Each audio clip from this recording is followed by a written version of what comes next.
دوسری بات یہ عرض کرنی ہے کہ جو لوگ بڑے بڑے دعوے کرتے ہیں نا کہ سینے پہ ہاتھ باندھنے کے تعلق سے اور ناف کے نیچے ہاتھ باندھنے کے تعلق سے کہ سینے پہ ہاتھ باندھنے کی حدیث ضعیف ہے اور ناف کے نیچے ہاتھ باندھنے کی حدیث صحیح ہے، تو یہ بات یاد رکھیں کہ ناف کے نیچے ہاتھ باندھنے کی کوئی مسند،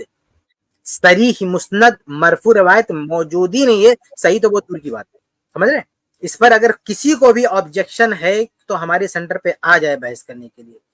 کہ کسی کی نظر میں بھی ایسی کوئی روایت ہے، الفاظ ذرا دھیان سے سنیے، صریح مسند اور مرفوع روایت اس کا وجود ہی نہیں ہے،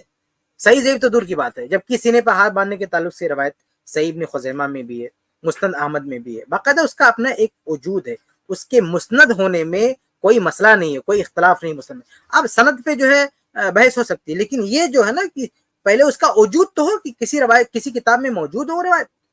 تو صریح مسند مرفوع روایت تو ناف کے نیچے ہاتھ باندھنے والی دنیا کی کسی کتاب میں موجود ہی نہیں ہے، اور یہی کمی پوری کرنے کے لیے کچھ لوگوں نے زبردستی مصنف ابن ابی شیبہ میں گھسانے کی کوشش کی، لیکن وہ کامیاب نہیں ہوئی۔ تو یہ بات اچھی طرح سے سن لیں کہ ناف کے نیچے ہاتھ باندھنے والی جتنی بھی روایتیں اس میں کوئی صریح مسند، وہ سب موقوف روایتیں، وہ بھی ضعیف ہے، سب موقوف روایتیں وہ بھی ضعیف ہے، لیکن صریح مسند کہ کسی صحابی نے یہ کہا کہ اللہ کے نبی صلی اللہ علیہ وسلم کا صراحتاً نام لیا اور یہ کہا کہ اللہ کے نبی کو ہم نے ایسا کرتے ہوئے دیکھا، ایسی کوئی روایت موجود ہی نہیں ہے ناف کے نیچے ہاتھ باندھنے کی۔ صحیح ضعیف تو وہ دور کی بات ہے بھائی،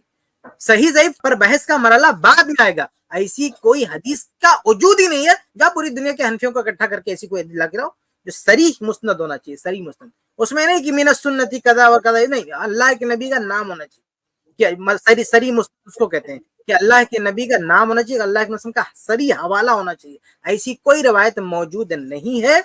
اس لیے یہ لوگ مجبور ہوئے حدیث گڑھنے پر، لیکن وہ کامیاب نہیں ہو پائے، ایسی کوئی روایت موجود نہیں ہے۔ جبکہ سینے پہ ہاتھ باندھنے کے تعلق سے موجود ہے، صحیح ابن خزیمہ میں، مسند احمد میں، کئی کتابیں موجود ہے، یہ پہلی چیز ذہن میں رکھیے، ساتھ میں یہ چیز بھی ذہن میں رکھیں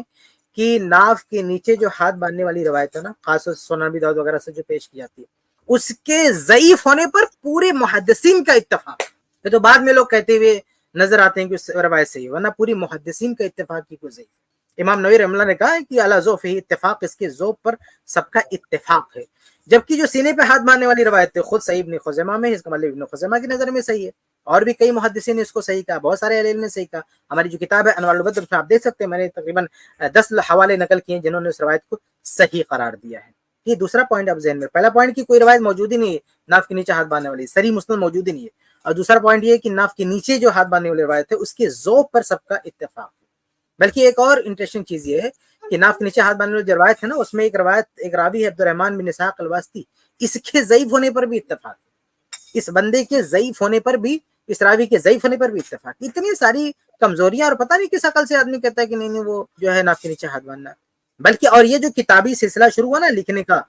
یاد رکھیں کہ سب سے پہلے دنیا میں سب سے پہلے سینے پہ ہاتھ باندھنے کی دفاع میں اور اس کو ثابت کرنے میں کسی نے کتاب لکھی ہے تو وہ حنفی عالم ہے، ہماری کتاب میں پوری ڈیٹیل موجود ہے، ہماری کتاب جو انوار البدر پوری کتاب موجود ہے۔ سب سے پہلے حنفیوں میں بحث ہوئی ہے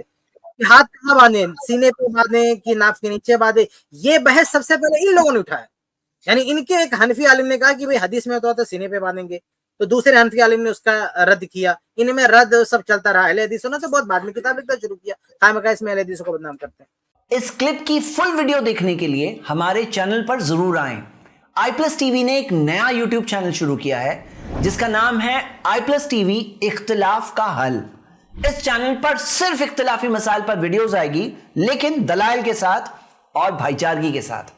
آپ کو میں دعوت دیتا ہوں کہ آپ بھی ہمارے اس چینل کو سبسکرائب کریں، ہماری ویڈیوز کو شیئر کریں اور نوٹیفیکیشن آئیکن کو آل سلیکٹ کریں تاکہ آپ کو ہماری ویڈیوز کا نوٹیفیکیشن مل سکے۔ جزاک اللہ خیر، والسلام علیکم ورحمۃ اللہ۔